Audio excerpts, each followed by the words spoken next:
and welcome to Access Denied. One of the biggest news of the year has been India-US trade agreement. It has been touted as something which will bring a lot of money to India and usher the country on the path of faster development. The reality, however, is very different. Free trade agreements are essentially anti-poor and adversely impact millions of people in developing countries. If India ends up signing these agreements, then the sectors which are going to be really badly impacted are agriculture, pharmaceuticals, services, something which are lifeline for the poor in the country. Today in our episode, we are going to talk about the pharmaceutical sector, how these agreements are actually going to increase the prices of medicines substantially. And to talk about all of this, today we have with us Roshan John. He is a trade and intellectual property lawyer and has been working in this field for over a decade. Welcome to the show, Roshan. Thank you very much, Jyotsna. It's always a pleasure speaking to you about these issues. And it's also such a timely issue because when people hear about patents and people hear about trade policy, they just shut off or they just think that it's just technical in nature. But I think that the issue is very basic, that whether people will have access to the medicines that they need. That's the main issue of these trade deals. Now, I'm very glad that we are discussing this today, and I'm really looking forward to getting into the details of the negotiations that India is doing on these trade deals. Thank you. That's fantastic. And I agree that these sound like very technical topics, but they are something which actually determine how much we will pay for the medicines that we need to live or to have a better quality of life, even essential medicines. So let's begin by talking about what is a free trade agreement. What do we mean by FTA? Absolutely. So free trade agreement or FTA is basically a deal between two or more countries where they essentially discuss about trade issues and how to overcome barriers or how to overcome tariffs.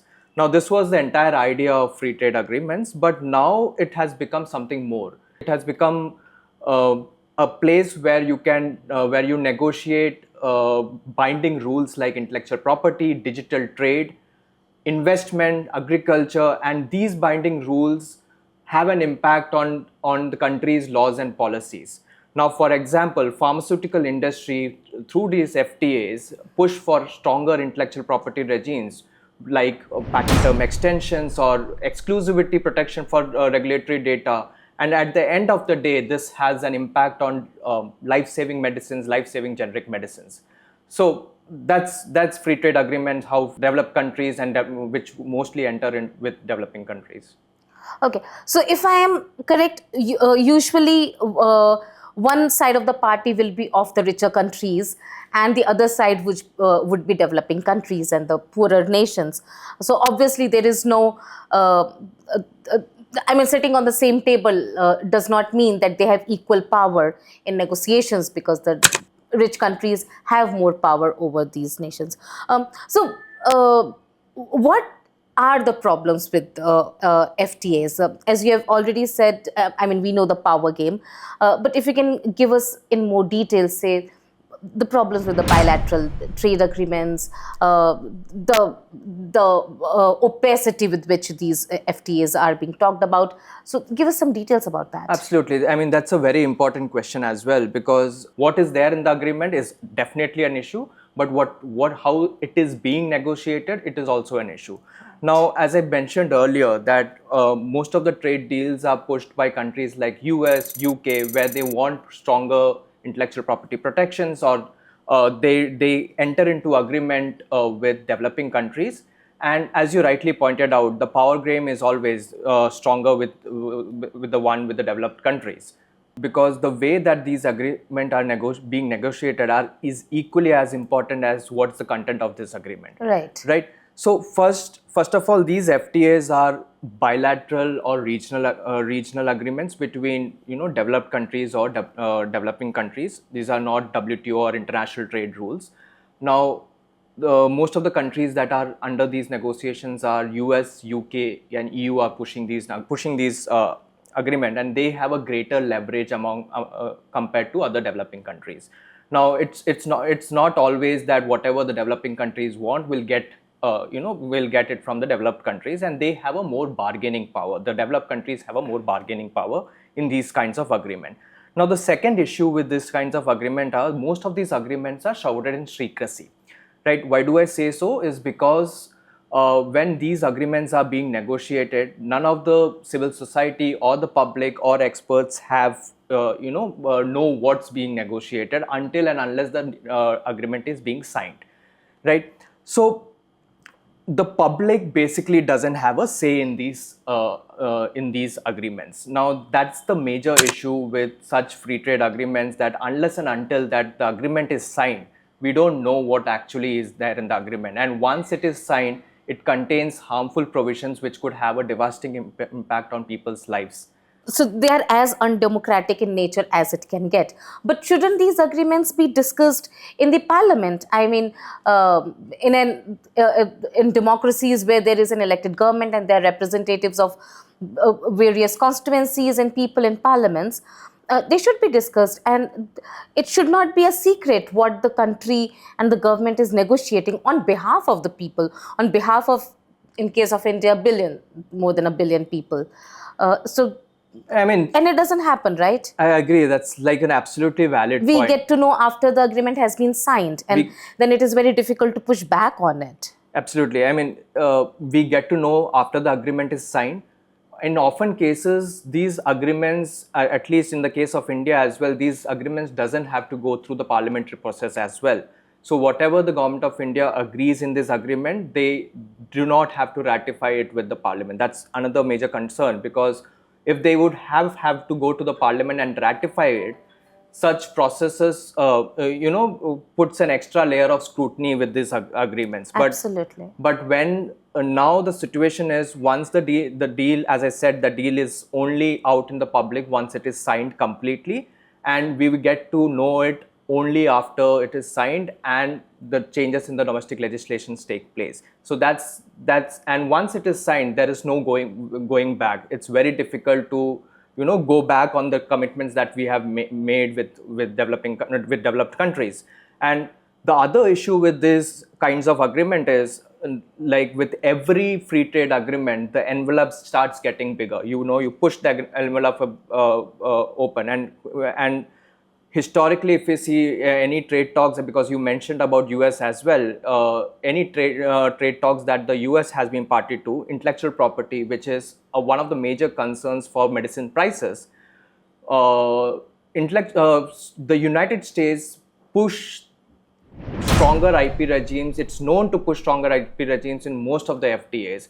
And if India starts negotiating with the US, it won't be just pushing the envelope a bit further, but it would be blowing it wide open. So that's correct. And once India signs agreement with one country, then we have to change our laws and regulations itself regarding intellectual property. Which means it is not applicable only to that country, but every country that India deals with, and which actually also means every time a new free trade agreement is signed, you have more and more stringent provisions that come in. So maybe this is an opportune time to talk about what has been India's experience with FTAs so far. Last year, India signed a very, very important agreement with the India-EFTA trade agreement with certain European countries.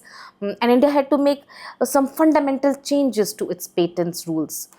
India historically has not been in favor of these stringent provisions.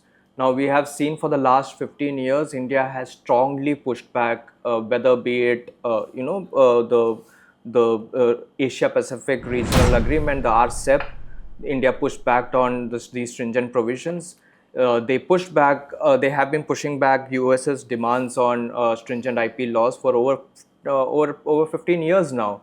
But last year, India was signed a trade deal with FTA region, which was led by Switzerland, I would say, and it included certain provisions which as a result of which India had to dilute its patent rules, which had impacted certain essential safeguards in India's patent law, which ensured that there is transparency within this patent system, which ensured that the prices of medicines don't go up. Now, some of these provisions I'm sure we'll discuss later as well, but it lies at the heart of India's patent law, like pre-grant opposition system, which enables the public to challenge unmerited patents, which I would say it's only fair, when a patent is granted against the public. If there is a patent being granted against the public, with the effect is on the public, it's only fair for the public to challenge those Challenge it. patents. Exactly. Now, In the court of law. Yeah, earlier it was free. Now you have to pay a premium to file that, bring that additional information to the patent office to help them examine the patent application at hand. So you are giving information to enable the patent office and you are paying for it. And you're paying for it. And before even the information is being considered by the patent office would have a right to see whether if it is valid information or it's not. There is an extra layer of scrutiny that's being put forward, which was not there earlier. Now, this is only creating extra burden for the public, and it's making life easier for pharmaceutical corporations and other multinational corporations who file multiple of these patents to ensure that their monopoly is extended beyond the 20-year period, which was mandated by the TRIPS agreement. And actually, even during COVID, I mean, we are talking about 2001, but if we talk about 2020, 21, 22, COVID, then also India and South Africa, the two governments came together to ask WTO to actually make COVID medication and other technologies more accessible. So India has played that role, but on the other hand, we are seeing what's happening with the FTAs. Yeah. So it's so contradictory in a sense, and it's sad, the contradiction that's absolutely. I was quite surprised when India was leading the TRIPS waiver negotiations along with South Africa, because they came together to call for a waiving of intellectual property rights in order to ensure that medicines, vaccines, and other tools are available for to address the COVID pandemic. Now, at the same time, India is also in negotiations with the EU. The negotiations with the European Union have been going on for 15 plus years now, if I'm not wrong, and EU has been demanding certain TRIPS plus provisions, as I mentioned earlier, particularly patent term extension and data exclusivity provisions. Now, patent term extension, as I mentioned earlier, seeks to extend the monopoly period of the patent term or monopoly period of the medicine.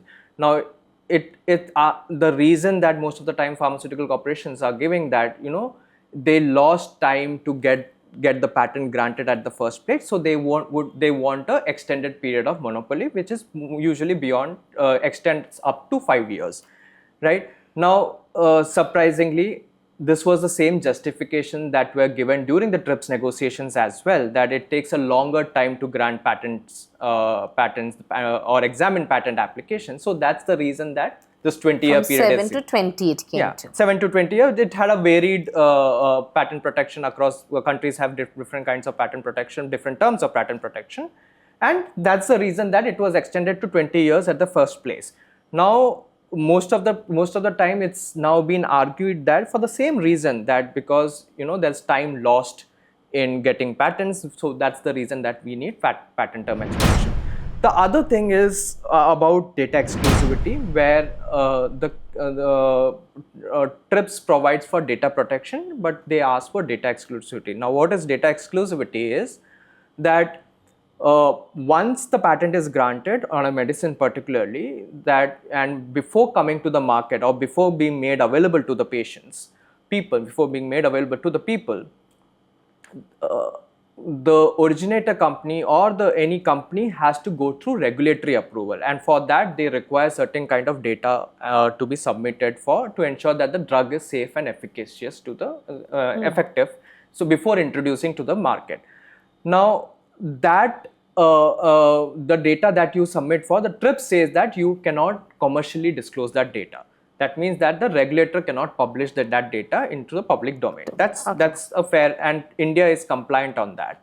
Now, what data exclusivity goes a step further and says that the generics cannot use that data, or the generics or the or drug regulators cannot use that data to approve generics as well, because when generics come to the market, they don't have to repeat all the clinical trials and go into the painful process of clinical trials where you spend millions of dollars to see whether the drug is efficacious. There's an easy way out.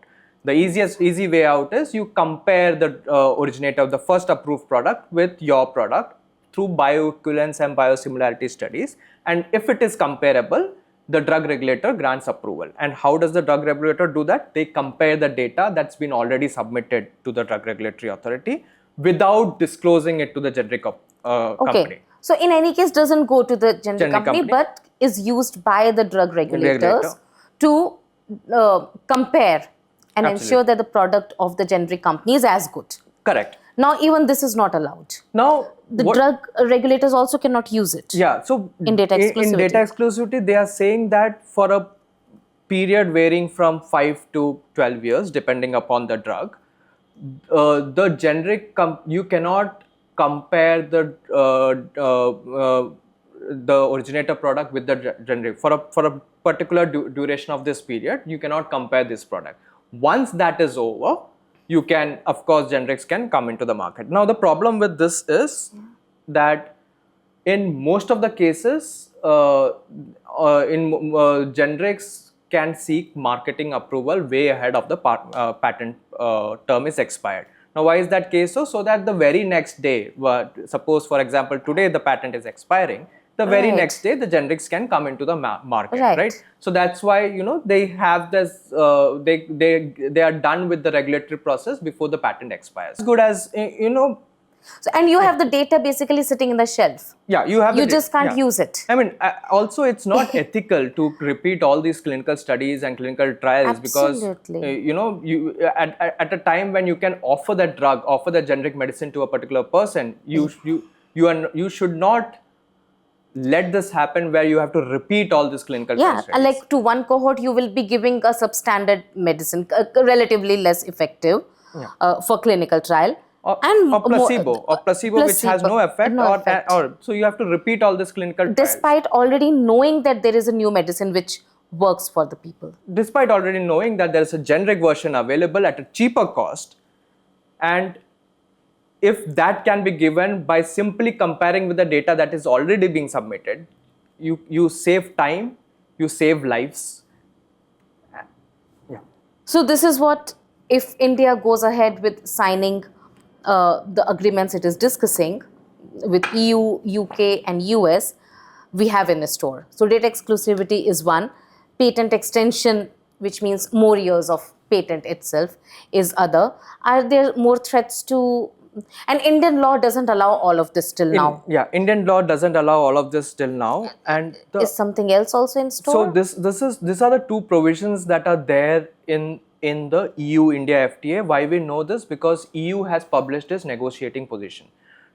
Right now, you asked about other harmful provisions, but we know that if we start negotiations with the US, there would also be an impact on patentability criteria as well, because the United States have been against or voicing its concern against India's patentability criteria, including Section 3D.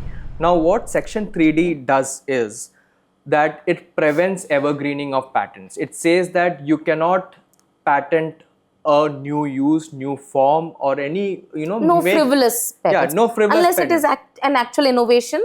You cannot patent it. You cannot patent that minor modifications. You cannot make minor modifications and apply for a patent. It is prohibited under the Indian law. And it was also validated by the Supreme Court in the famous Novartis case, where Novartis was trying to patent a secondary patents, as we call it, when they make minor modifications. They were trying to patent a secondary form of a known substance, of a cancer drug, imatinib. The Supreme Court said that Indian law is very clear on this, and you cannot patent such secondary patent, and it has been a safeguard for in the Indian patent law, which ensured that there is no evergreening of patent monopolies. Now, what Right. happens with secondary patents is it also extends the period of monopoly from the 20-year period, because you file a patent in a particular manner, so you get an extended period of monopoly. If I may give an example of a drug called bedaquiline, which is one of the new medications for the treatment of drug-resistant tuberculosis, a patent application was filed in 2003, right? And naturally, so the 20-year monopoly would have ended in 2023. Now, what they did also do was they filed a secondary patent application on a salt form of bedaquiline in 2007, which, if would have been granted, it would have extended the monopoly period by 2027. Indian law explicitly prohibits to file new forms of a known drug. Here, the new form was the salt form of bedaquiline, Salt and the form. known drug was bedaquiline. So that's how India's safeguards have been playing a very crucial role to ensure that there is access to affordable medicines. Now, US has been after this particular provisions for a very long time. Even the compulsory licensing provisions are under threat. It is because that US has been for a very long time have been saying that countries through their special 301 report has been saying that the in countries like India have been using compulsory licensing, which is having a detrimental impact on their businesses. Now, which is quite untrue, because since 2012, India India has has not not granted. granted a That also compulsory. came through the court. That's also Even that for yeah. imatinib, is Imagine. it? No, No, sorry, sorry. sorafenib. So that also came through the court, the sorafenib case. Sorafenib. So the compulsory licensing itself, and it's a very important provision because it gives the right to the government to decide whether it thinks there is a public health emergency and that medicine needs to be given to all the people, and hence the patent monopoly has to be broken. The company also ends up getting some royalty. It is not a free of cost the transaction. They do get money out of that also. We all know how important compulsory license is. Can you explain in simple terms what is compulsory license? It's such a crucial thing, but what is it? What is it? So, compulsory license is basically a safeguard or a flexibility available in the TRIPS agreement, which allows countries to license mandatorily a patent in order so that alternate manufacturers can produce that particular drug. If I can give you an example, that Yes. suppose, say, there is a drug for the treatment of rare diseases, right? Now, if that particular drug costs 2 crore rupees for a particular treatment in the country, and it's not being produced in the country, it's not being available to all the patients in the country, then in case a generic manufacturer comes forward and says that I can make this drug at a cheaper cost because it's not being made available in the country, they can apply to the patent office to seek a compulsory license. And once the compulsory license is granted by the patent office, they can produce the drug and offer it in the market at a cheaper cost. And at times it would be at a fraction of the cost, cost of the originator medicine. Now, there is another form of compulsory license as well, or the government use license, which we call, where the government, if thinks that there is a particular medication is not available at an affordable cost, they can issue a government use license and ask generic companies to make that particular drug. Even in that cases, the prices come down. So the objective of compulsory license is very clear, that it is to bring the price, make life-saving medicines affordable. Do you think instead of taking the FTA route and giving in to the demands of the developed countries and their pharmaceutical corporations, India should do the exact opposite, issue more and more compulsory licenses, which can bring the prices of medicines down and make medicines available and affordable for everyone in the country? Wouldn't that be the better option? Absolutely. I mean, this free trade agreements are portrayed as it's doing something beneficial to both to countries like India, but clearly it's not, because the provisions, the harmful provisions, the binding harmful provisions that India is negotiating under this will have a direct impact on people's life. And but rather than, as you rightly pointed out, rather than agreeing to such stringent provisions, it would be better that India uses the public health safeguards that's available into the laws effectively in order to ensure that there are no unmerited patent monopolies. And even in cases, where prices of medicines are extremely high and unaffordable, they should use mechanisms like compulsory license to ensure that people in the country have access to affordable life-saving medicines. So rather than negotiating these deals in secrecy, it's important that it comes to the public so that there is some public debate about it. And in cases that if the public thinks, if case the people thinks that it would have an impact on their life, it's better not to negotiate such provisions rather than to hide it and come to us like a surprise. So we need more democratic way of dealing with our negotiations. We need compulsory licenses, and we need to break patent monopoly. We need to break intellectual property barriers as much as we can. I think that is the takeaway from this podcast that we can have. Thank you so much, Roshan, for joining us and for actually making such a technical topic much more accessible and easily available to people. Thank you so much. Thank you so much. Thank you so much for having me.